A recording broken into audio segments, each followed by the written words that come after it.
Hello mortals, I am the booktube goddess, the #1 drag queen booktuber on YouTube.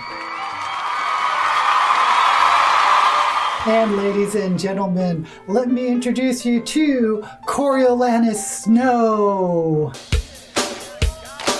If you see a faded sign at the side of the road that says 15 miles to the side. I read the new Hunger Games book, and the question is, what's the odds in my favor? So real quick, just to get this out of the way, I read the Hunger Games, the original trilogy, as an adult, so it has no nostalgia for me. And I thought the original trilogy was well done. I liked the writing and the pacing and characterization. Basically, it hit all the points I look for in a story. I did not find the original trilogy groundbreaking or particularly meaningful insofar that I didn't really see a deep social commentary like we see in other dystopian novels like 1984 or The Handmaid's Tale. Maybe there was some metaphor about the dehumanization of reality television, but whatever. I wasn't really wowed by the deep meaning of the novel. I just thought it was a good read. Now, when I heard that Suzanne Collins was writing a prequel, I wasn't that excited because I'm not that interested in prequels. But I was intrigued to find out it was a young adult novel of how the character of President Snow grew up to become what he was. Now then, this meant we would be having an anti-hero novel. This means that the main character is not a hero, but someone who has a lot of flaws, maybe who is even a villain. And this means you are probably not going to like the main character because he's probably not going to be a nice person. That is what anti-hero novels are all about. This means you have to brace yourself because ultimately the main character is a villain. Not everyone likes anti-hero stories. I try to warn people before they read them, and sometimes it just makes you feel uncomfortable, and people do not like that. So just keep in mind, you are reading the POV of a character who is ultimately fatally flawed. So we are talking about the Ballad of Songbirds and Snakes by Suzanne Collins, published last month, the month before. And we go into this knowing that the main character, Coriolanus Snow, is flawed because we know the story of the Hunger Games. We know what an asshole he grows up to be, and this is a story that tells how his assholery is born. Now, this is a young adult novel, so our main character has to be a teenager, which is kind of a shame, because I think it would be interesting to see what he would be like starting in politics in his 20s or 30s or whenever.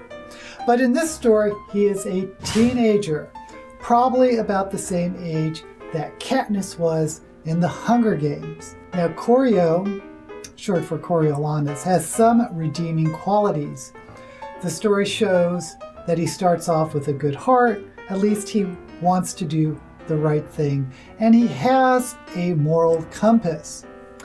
But he's also insecure, he's fearful, he's greedy, he's self-righteous and egotistical. So while he does have a good side, he has a dark side as well. And guess which side of him wins out? Well, he grows up to become President Snow. We know which side wins out. So why would anyone reading this be surprised that he's a snake, albeit a metaphorical snake? Someone in this novel is an actual snake, but I'm not going to go there. Now, I actually liked the plot. The story takes place 10 years after a war broke out where the capital of Panem put down a rebellion from the districts, which is the whole start, of course, of the Hunger Games. Now, the Hunger Games is in its infancy. There's been 10 Hunger Games, but they're nothing like what we saw in the Katniss books. They're much more low-tech. and there's not much of a big production. They just throw the kids into an arena until they kill themselves off. Now let's have a little bit of backstory. During the war, Koryo's father died, and he's left with just a grandmother and a cousin. And though they were from the upper caste family, they were one of the elites, they became destitute. They still lived in a fancy penthouse, but they sold off anything of value and almost starved to death. There's a big theme of hunger and the scarcity of food, maybe even some people having to resort to cannibalism to survive. And this all existed in the early days of the war. But anyway, Coriolanus, Koryo, lives with his grandmother, who, guess what, grows roses. And his cousin is Tigress, who we meet later in the Hunger Games.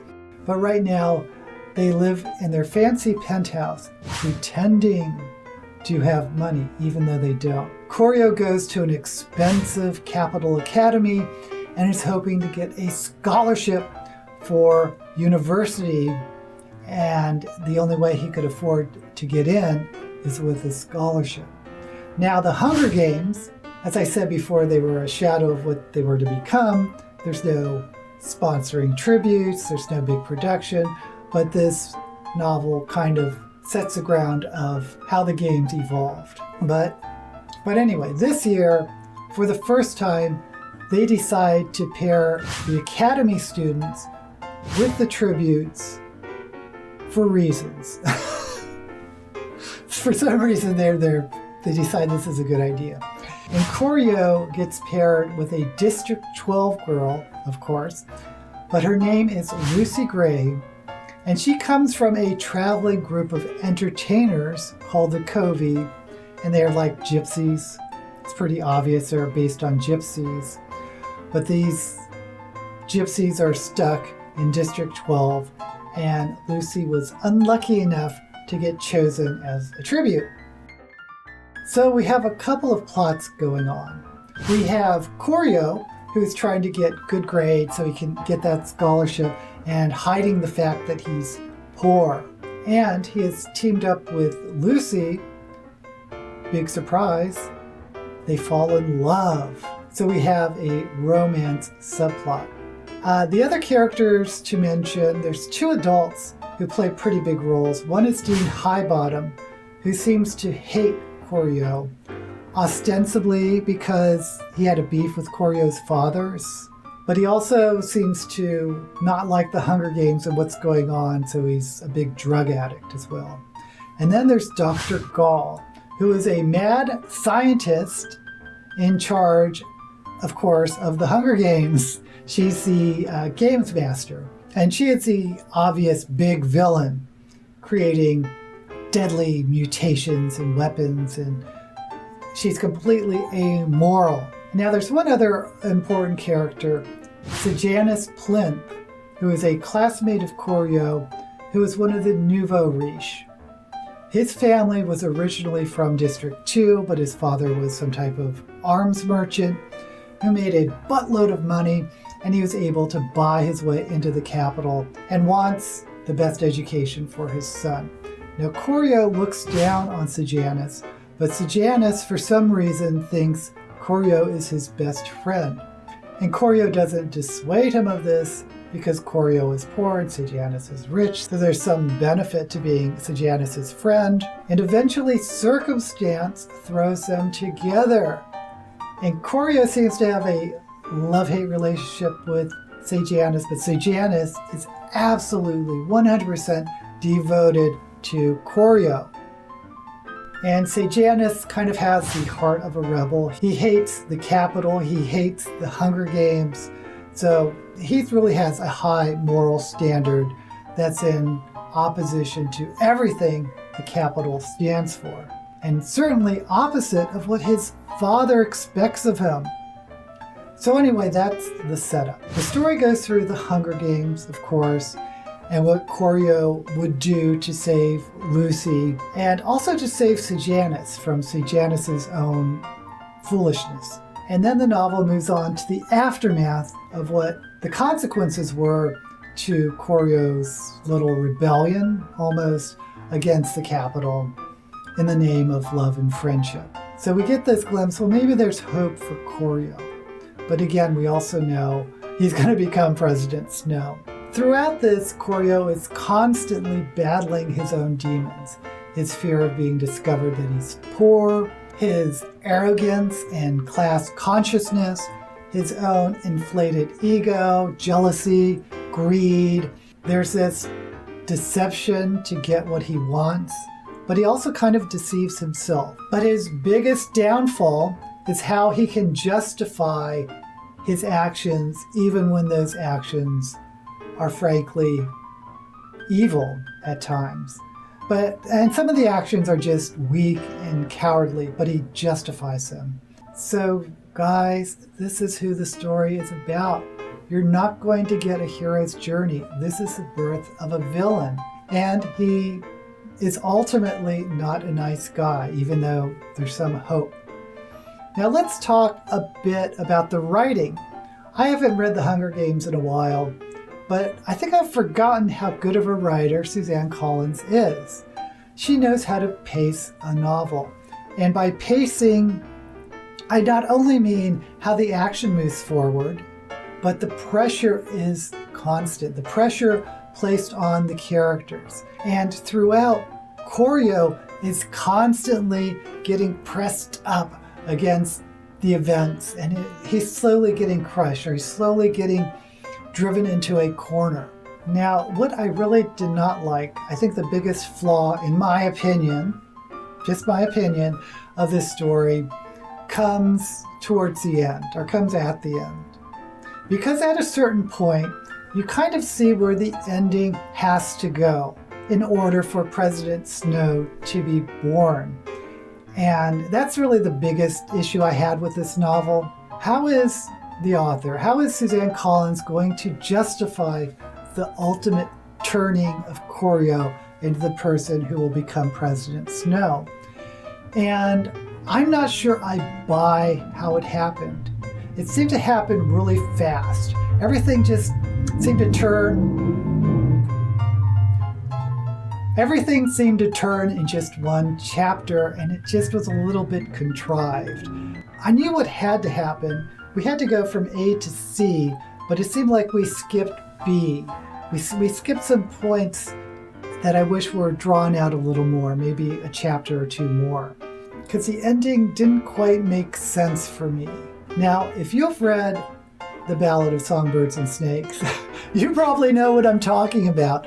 So let me know in the comments whether you agree with me or not, whether the ending just seemed to happen a little too fast and maybe even didn't make sense. But overall,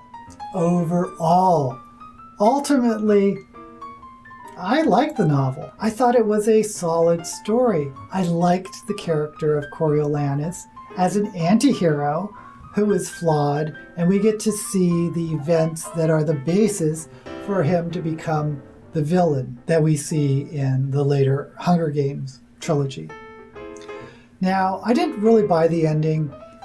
Again, I thought it was too sudden and didn't make sense. This is a 3.5-star novel, in my opinion, but it gets my blessing.